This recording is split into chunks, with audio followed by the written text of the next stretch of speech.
Olá, minha gente, tudo bom? Aqui é o professor Rinaldo, de matemática. A gente vai começar mais uma aula do Prepara, né? Começando já com duas novidades, né? A primeira é que está todo mundo agora com a apostila impressa, você deve ter recebido na escola. Então pega logo a apostila aí, que a gente vai precisar, vai usar ela, né? E a segunda novidade do nosso curso é que está tendo agora os aulões presenciais. Então não deixe de participar, tá? Tem que participar do aulão presencial. Cada sábado é numa regional diferente, então fica atento aí na programação, tá? Hoje a gente vai tratar do capítulo 8 da apostila, que é sobre porcentagem, que é um conteúdo muito importante, que cai bastante nas provas, tanto da prova do ETE como do IFPE. E você precisa estar realmente bastante atento nessa aula de hoje, porque através da resolução das questões que a gente vai apresentar aqui, você vai ter a possibilidade de estar aprendendo esse conteúdo, tá? E a gente vai começar, como sempre, né, com a questão que ficou como tarefa de casa da semana passada, né? Lá do capítulo 7, a questão 15, que ela diz assim: ó, uma garrafa de refrigerante pode conter 300 mililitros.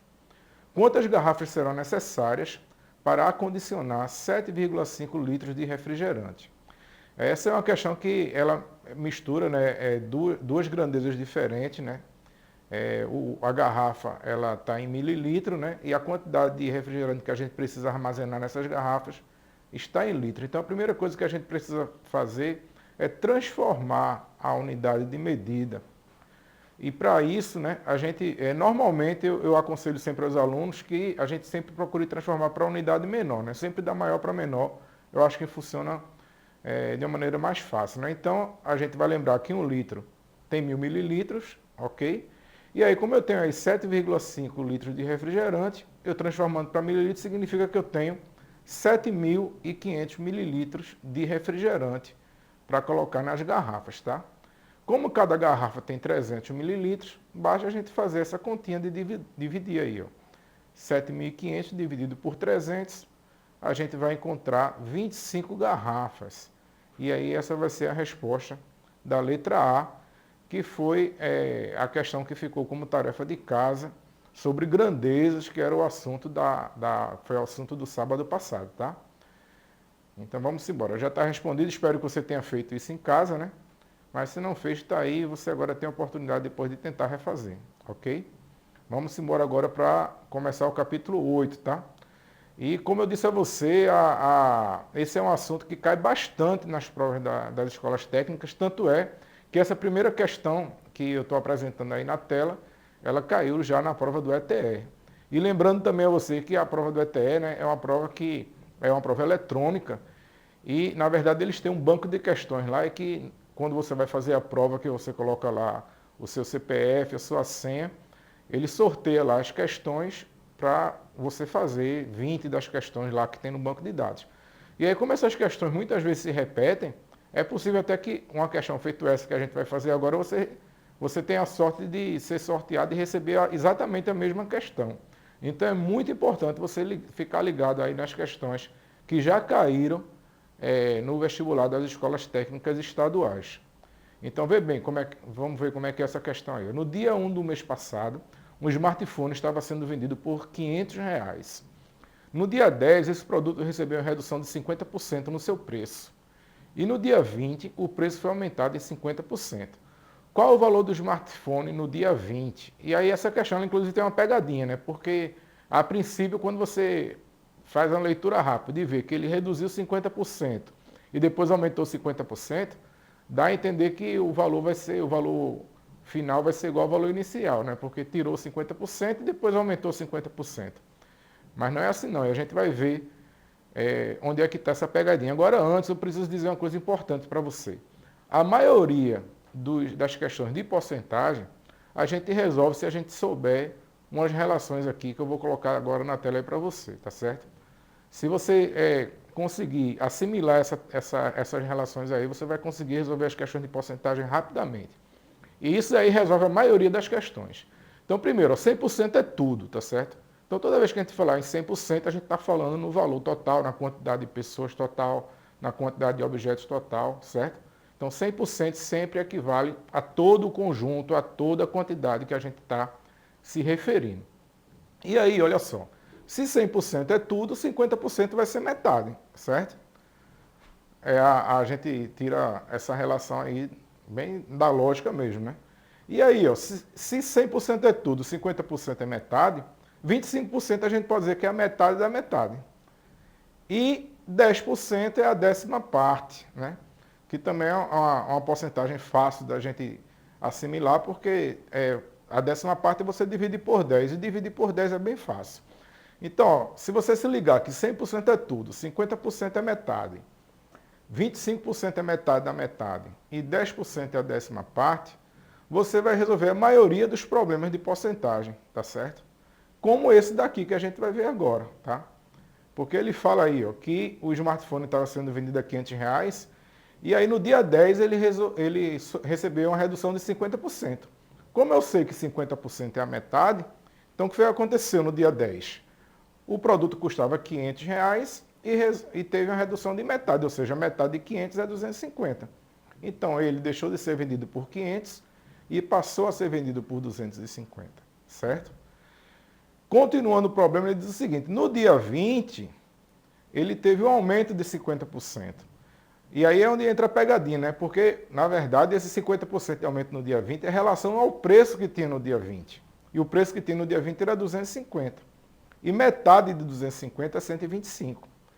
Então, quando teve o reajuste, o preço que era 250 aumentou metade daquele valor, ou seja, aumentou 125 e agora o preço novo vai ser 375. Então tem que se ligar aí nesses detalhes para a gente não errar. E a resposta certa dessa questão, letra C, R$ 375. Certo? Vamos embora, vamos continuar. Questão 2. Marina quer comprar uma mochila que custa R$ 60, mas para pagamento à vista, a loja oferece um desconto de 5%. Se Marina optar pelo pagamento à vista, ela vai pagar. Quanto ela vai pagar? Então a gente, para poder resolver, né, a gente precisa calcular quanto é esse desconto. E ele fala que é 5% de R$ 60, tá? 5% não está naquela tabelinha que a gente viu, não. Mas aí como é que a gente faz? Para calcular a porcentagem de um valor, é bem simples. Basta você multiplicar a porcentagem pelo valor. E como porcento, ele na verdade significa por 100, o resultado você sempre divide por 100. Que é isso que eu vou fazer aqui, ó. Eu preciso saber quanto é 5% de 60. Então o que é que eu faço? Eu multiplico 5 vezes 60, a porcentagem pelo valor. E 5 vezes 60 é 300. Como esse 5 é uma porcentagem, então o resultado eu vou ter que dividir por 100. 300 dividido por 100 é igual a 3. Então significa o seguinte, 5% de 60 é 3, no caso R$3, né? E como é um desconto, a gente vai diminuir, né? Toda vez que desconto, diminui o valor. Então o valor original era 60, eu vou diminuir R$3, vai ficar R$ 57. Essa é a resposta da questão 2 do capítulo 8. Beleza? Vamos continuar? Questão 3. Numa competição de tiro ao alvo, um atirador, a cada 8 tiros disparados, ele consegue acertar 2. Então ele atira 8, acerta 2. Atira 8, acerta 2. E erra 6, né? Tá ruim de mira ele. Qual o percentual de tiros acertados em 40 tiros? Então, vê só, se ele a cada 8 acerta 2, a gente pode usar aquela tabelinha lá. 8 tiros é o total de tiros, então é 100%. A metade de 8 é 4, né? Então eu posso dizer que 4 tiros é 50%. 2 tiros é a metade da metade. Então vai ser 25%. Então, ora, se ele a cada 8 tiros acerta 2, significa que ele vai acertar 25% dos tiros. E aí alguém pode perguntar, e esses 40 tiros que ele fala aí? Ele só colocou aí para tentar deixar a gente meio em dúvida sobre o que vai resolver, né? Porque qual percentual de tiros acertados em 40 tiros, ele quer saber o percentual. Então o percentual vai ser o mesmo, seja 8, seja 10, seja 16. Se a cada 8 tiros ele acerta 2, significa que ele está acertando metade da metade, ou seja, 25%. Se ele perguntasse assim, quantos tiros ele vai acertar se ele der 40 tiros? Aí a gente iria usar os 40, né? E aí seria metade da metade. Metade de 40 é 20, metade de 20 é 10. Ou seja, em 40 tiros ele acerta 10. Mas não é isso que o programa quer, ele quer saber qual é a porcentagem. Então a porcentagem 8 tiros acerta 2, metade da metade, 25%. Resposta, letra B. Ok? Vamos embora para a próxima. Questão 4. Paulo tem R$ 3.600, o que corresponde a 30% do que ele precisa para comprar uma moto. Quanto custa a moto que Paulo quer comprar? Então, vê só, esses R$ 3.600 aí corresponde a 30%, tá? Não é o valor da moto toda, é uma parte, né? Porque se fosse o valor da moto toda, seria 100%, né? Porque tudo, o valor total, é sempre relacionado com 100%. Como ele está falando aí em 30%, é porque é uma parte do valor da moto. Ou seja, o 3.600 equivale a 30% do valor da moto. E aí, se eu dividir 3.600 por 30%, eu vou achar 120, que se 3.600 é 30%, esse 120 que eu encontro na divisão é 1% do valor da moto, né? Então, 3.600 é 30%, eu divido 3.600 por 30 e encontro o valor de 1% da moto. Então, 1% seria 120. Como ele quer saber o valor da moto toda, então ele quer saber quanto é o valor total, ou seja, quanto é 100% do valor da moto. Aí, ora, se 1% é 120, então 100% vai ser 120 vezes 100. O valor da moto vai ser R$ 12.000. A resposta da questão 4 está na letra B de bola, ok? Então essa é a maneira também da gente calcular a porcentagem, né? Quando ele der um valor dizendo que aquele valor é uma porcentagem, a gente divide para saber qual é o valor equivalente a 1%. E depois a gente vai jogar com 100%, com 50%, é só fazendo a multiplicação. Rapidamente a gente chega no resultado. Vamos embora para frente. Capítulo 8, questão 5. Novamente, é uma questão que caiu no ETE. Está lá no banco de dados de questões da ETE. Então, de repente, né, você pode até pegar uma questão dessa, ou igual ou parecida com essa, para fazer no dia da sua prova. Pedro, o pedreiro, estava azulejando uma parede quando os azulejos terminaram. Veja como a parede ficou antes que Pedro pudesse completar o trabalho. Para completar esse trabalho, com o mesmo tipo de azulejo, Pedro ainda deve recobrir, ele quer saber, né, qual é a parte da parede que falta recobrir. Então, eu aumentei aqui um pouquinho a imagem para ficar melhor, tá certo? Então, ó, a gente precisa saber quantos azulejos precisam para cobrir essa parede. Isso aí a gente faz rapidamente usando o princípio multiplicativo. Porque eu tenho 6 azulejos na vertical, 4 na horizontal. Então, eu sei que o total de azulejos é 6 vezes 4, 24. Então, para cobrir essa parede aí, eu preciso de 24 azulejos. E aí, ó, quantos azulejos faltam? Então, se você olhar ali, pertinho lá de Pedro, ó, tem uma linha que falta um azulejo, na outra faltam 2, na outra faltam 3. Então, estão faltando 6 azulejos para poder completar. E aí entra aquela velha utilização da tabelinha que eu expliquei para vocês no começo, né? 24 é o total de azulejo, 100%. A metade de 24 é 12, que é 50%. A metade da metade, no caso a metade de 12 é 6, que equivale a 25%. Ou seja, a gente rapidamente vai perceber que está faltando 25% dessa parede. Está vendo aí que a tabelinha dá certo? A maioria dos problemas a gente resolve, não precisa fazer quase cálculo nenhum, né? É só usar a tabelinha da porcentagem. 100% é tudo, 50% é metade, 25% é metade da metade e 10% é a décima parte. Beleza? Vamos para frente.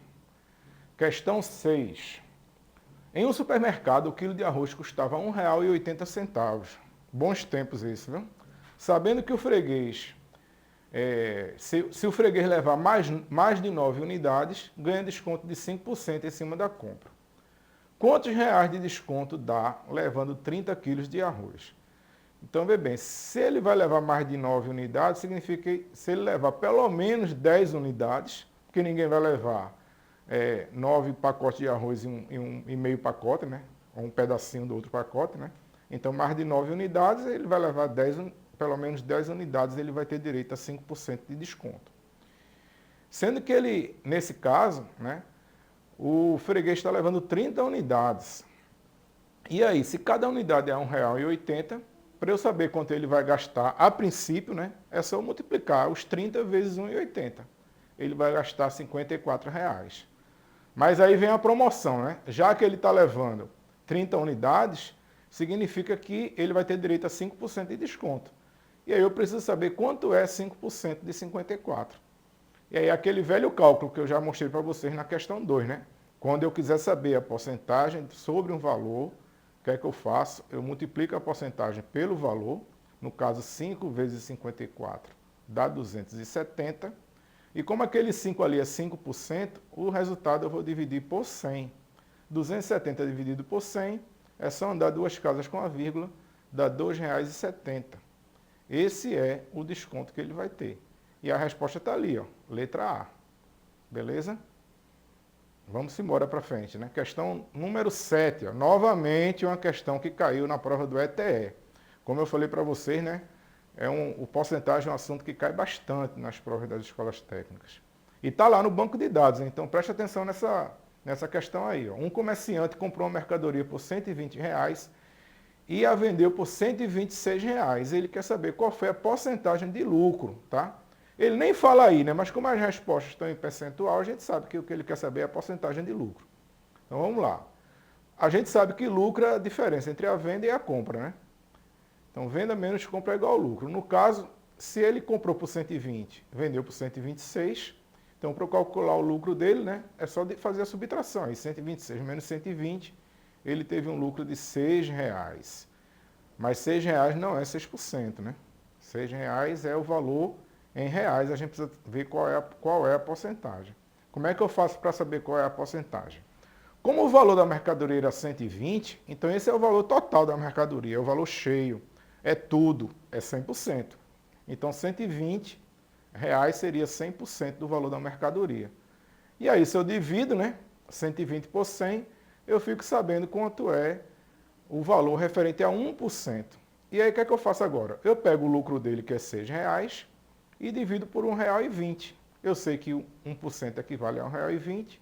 Então, se eu dividir 6 por 1,20, eu vou encontrar o resultado 5%.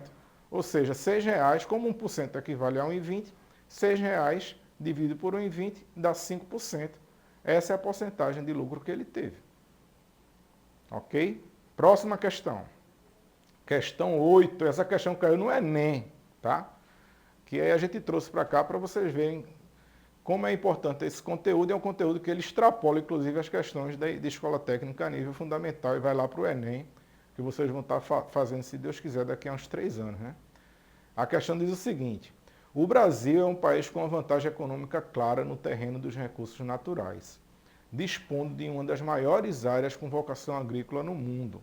Especialistas calculam que, dos 853 milhões de hectares do país, as cidades, as reservas indígenas e as áreas de preservação, incluindo florestas e mananciais, cubram por volta de 140 milhões de hectares. Aproximadamente 280 milhões se destinam à agropecuária, 200 milhões para a pastagem e 80 milhões para a agricultura, somadas às lavouras anuais e às perenes, como o café e a fruticultura. Continua a questão. De acordo com os dados apresentados, o percentual correspondente à área utilizada para a agricultura em relação à área do território brasileiro é aproximadamente. E a gente vê uma característica da prova do Enem que se repete também nas provas do IFPE, que são questões com enunciados grandes, onde traz várias informações e você não precisa usar todas, né? Você vai ter que saber exatamente quais informações você vai usar. No caso aqui, como ele quer saber qual é a porcentagem da área utilizada na agricultura em relação ao território brasileiro, então é isso que você vai tirar lá do texto, né? Você vai ver qual é a área utilizada pela agricultura, que foi 80 milhões, e a área do Brasil, na área do território brasileiro, que é 853 milhões.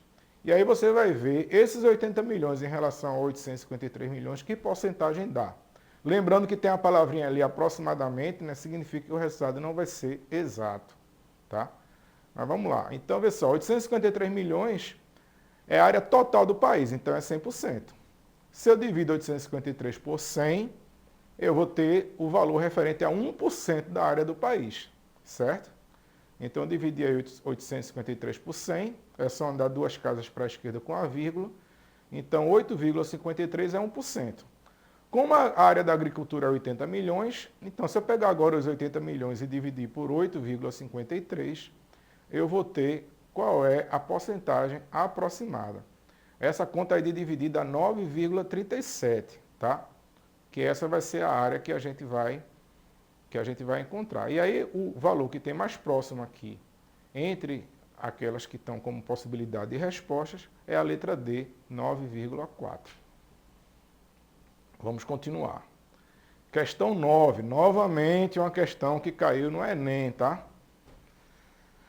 E ela diz assim, ó, para pintar um automóvel cuja cor é personalizada, a oficina encarregada de fazer o serviço terá de, por meio de uma mistura adequada de tintas, compor tons de azul e de branco. O tom azul representa 40% dessa mistura. Sabe-se ainda que a oficina deverá adquirir somente a tinta de tom azul, pois já possui em seus estoques 6 litros da tinta de tom branco, que serão totalmente utilizados na referida composição.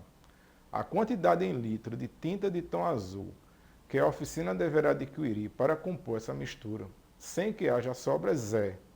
Novamente, veja a característica dessa questão do Enem. É uma questão que traz um texto grande, né, com muitas informações, e a gente precisa pensar corretamente as informações que a gente vai precisar. Então, o que é que ele está dizendo? Que ele vai misturar tinta azul com tinta branca, certo? Na seguinte porcentagem, a tinta azul vai ser 40% da mistura e a tinta branca vai ser 60% da mistura. Ele ainda diz o seguinte, ó, que ele tem 6 litros lá de tinta branca, que é o suficiente, é exatamente o que ele precisa com relação à tinta branca. E aí ele quer saber quanto é que ele vai precisar de tinta azul. E aí você já vai ficar bem simples, né? Porque ó, 60% é 6, os 6 litros equivale a 60%, né? Então, você dividindo aí 60 por 6, você vai ver cada litro quanto é que ele vai equivaler em relação à porcentagem da mistura. Então, dividindo 60 por 6, a gente descobre que cada litro de tinta equivale a 10% da mistura. Por isso que em 6 litros ele tem 60% da mistura. E aí, como a tinta azul vai ser 40% da mistura, então 10% é 1 litro, 40% vão ser 4 litros. Ou seja, ele vai precisar de 4 litros de tinta azul para poder fazer a mistura e poder fazer a pintura do carro. É uma questão com um enunciado grande, mas a resposta é rapidinho, está na cara aí para a gente encontrar. Questão 10, essa questão caiu no IFPE. Veja só como é parecido o enunciado da questão do IFPE com o da ETE. Justamente, é enunciado grande, né? E a gente tem que ter cuidado com as informações que a gente vai tirar. Diz assim a questão 10. Deseja-se cobrir o piso de um quarto retangular de 3 metros de largura por 5 metros de comprimento, com cerâmicas quadradas de 40 centímetros de lado. Sem levar em conta a largura do rejunte e comprando uma quantidade que forneça uma área de pelo menos 10% maior para as quinas e possíveis quebras, quantas caixas dessa cerâmica teremos que comprar, sabendo que em cada caixa temos 8 cerâmicas? Então são várias informações aí, né? Mas vamos lá. Então, primeiro, olha lá, o piso é 5 por 3, né? 5 metros de comprimento, 3 metros de largura. Primeira coisa que a gente precisa fazer é calcular a área do piso. Então, se ele é um retângulo, basta multiplicar base vezes altura, 5 vezes 3 igual a 15 metros quadrados. Também precisamos calcular a área das cerâmicas, né? Ele diz que as cerâmicas são quadradas, cada lado medindo 40 centímetros. Novamente, a gente vai fazer 40 vezes 40, vai ser 1.600 centímetros quadrados. Aí a gente tem aquele probleminha, né, daquela última questão que ficou como tarefa de casa, né? Que eu tenho a área do piso em metros quadrados e a área da cerâmica em centímetros quadrados. E aí, para poder a gente continuar o cálculo, a gente precisa transformar para que fique a mesma unidade de medida, tá? Aí eu trouxe aqui para vocês relembrarem, né, aquela tabelinha onde a gente faz a transformação. No caso, eu vou precisar transformar de metro quadrado para centímetro quadrado, né? Para sempre deixar, sempre que possível, na menor unidade de medida.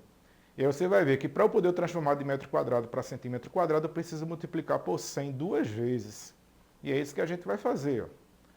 Então, ó, vou pegar lá os 15 metros quadrados, vou multiplicar por 100 duas vezes. Então, 15 metros quadrados é a mesma coisa que 150 mil centímetros quadrados.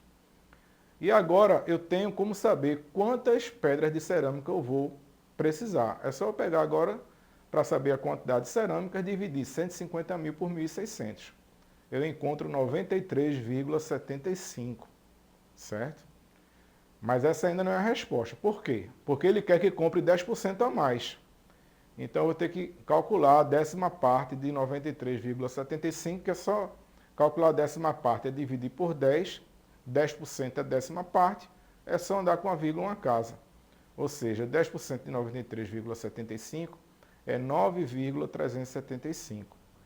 E aí a quantidade de cerâmica que eu preciso comprar é os 93,75, que foi a quantidade que a gente calculou, mais os 10% lá que ele pediu para colocar como garantia, né? Então vai dar um total de 103,12 a quantidade de cerâmicas, certo? E aí a gente não compra 103,12 cerâmicas, a gente compra 104, né? Também se comprar 103 vai ficar um pedacinho sobrando, um pedacinho do piso lá faltando a cerâmica. Então a gente vai arredondar para cima 104 cerâmicas. Mas ainda não terminou, hein? Porque ele quer saber quantas caixas. Então lembrando lá do texto que cada caixa tem 8 cerâmicas.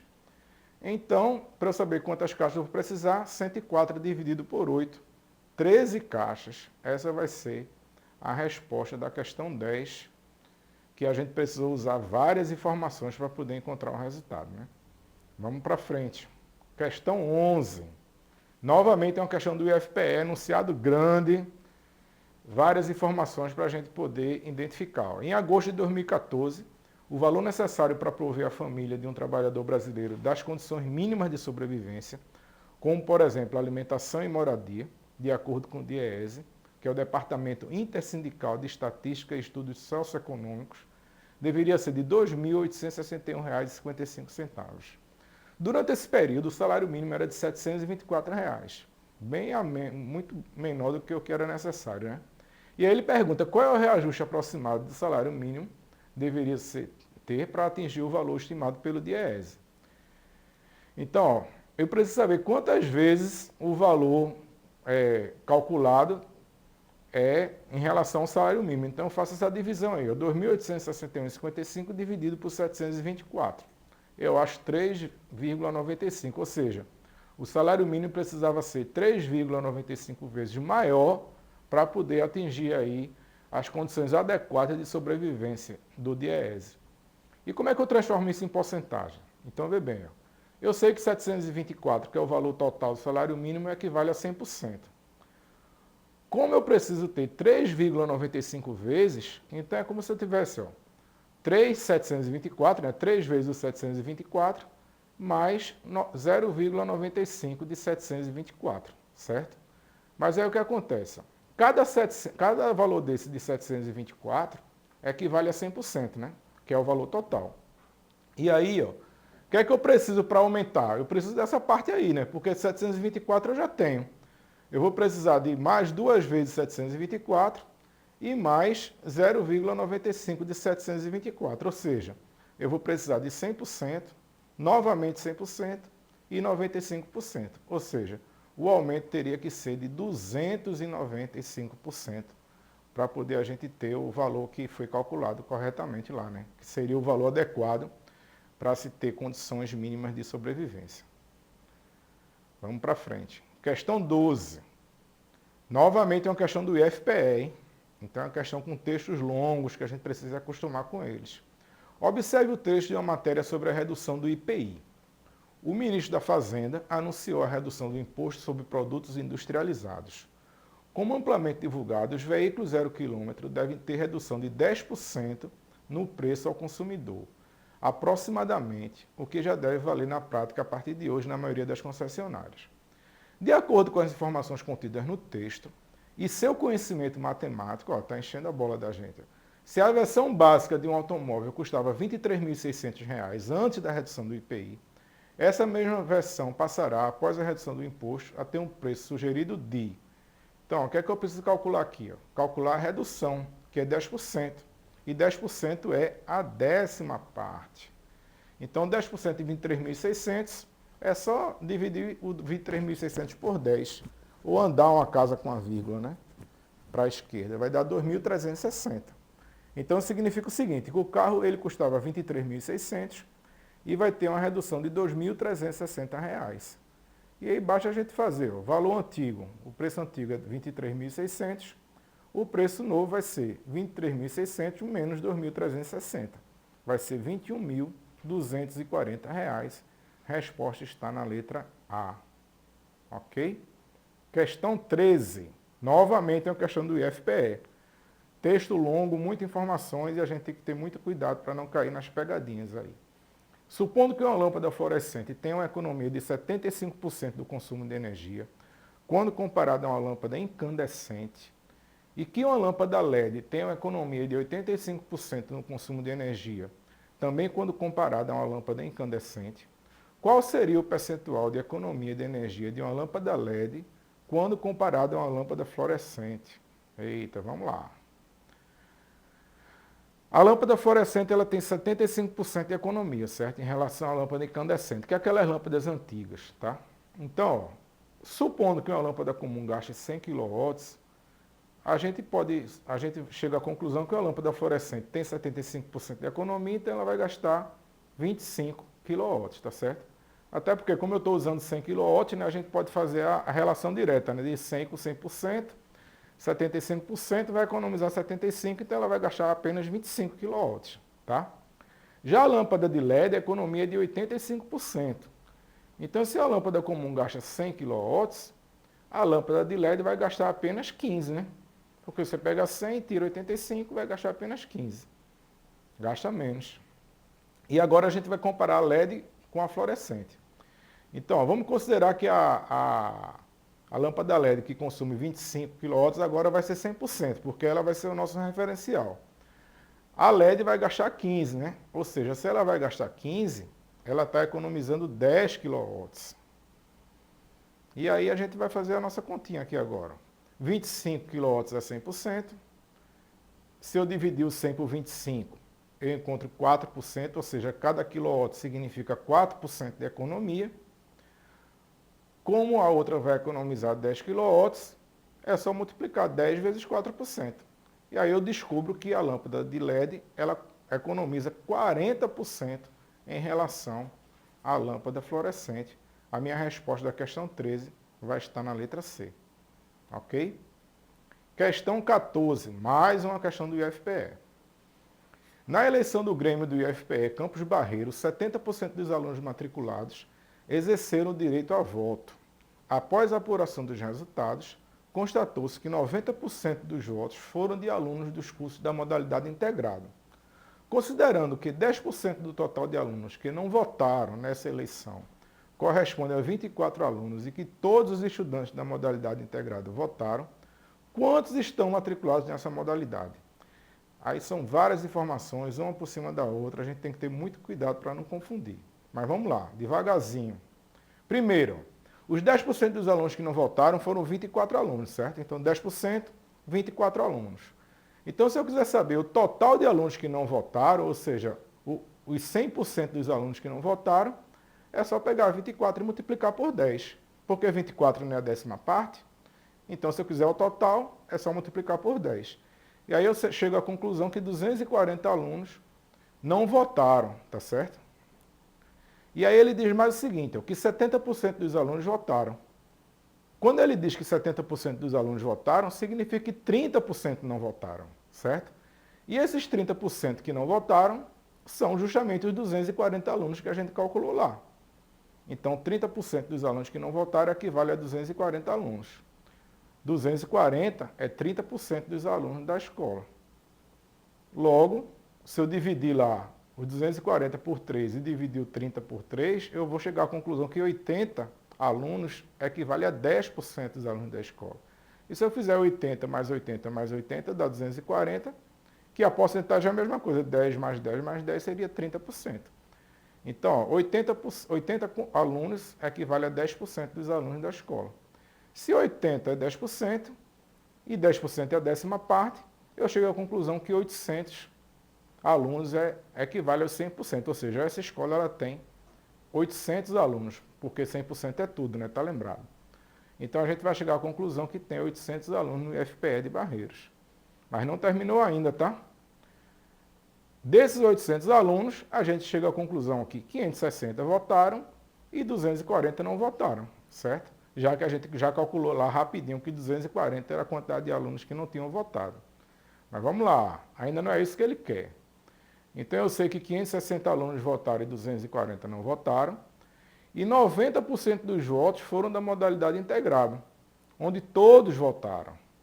Então, se eu quiser saber quantos alunos da modalidade integrada tem, eu vou ter que calcular quanto é 90% de 560. E aí, como é que eu calculo 90% de 560? É só multiplicar a porcentagem pelo valor, ou seja, 90 vezes 560 dá 50.400.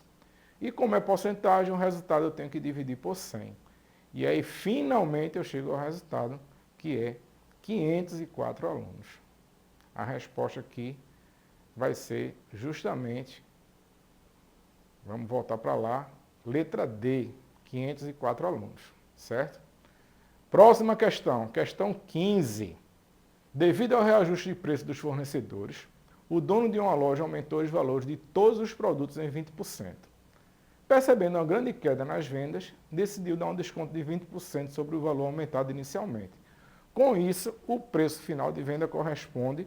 Essa questão é parecida com a questão do smartphone, da primeira questão.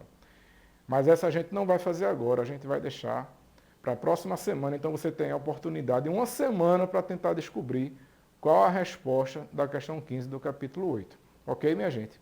A gente vai ficando por aqui, continue estudando, a gente agora está chegando na reta final do preparatório.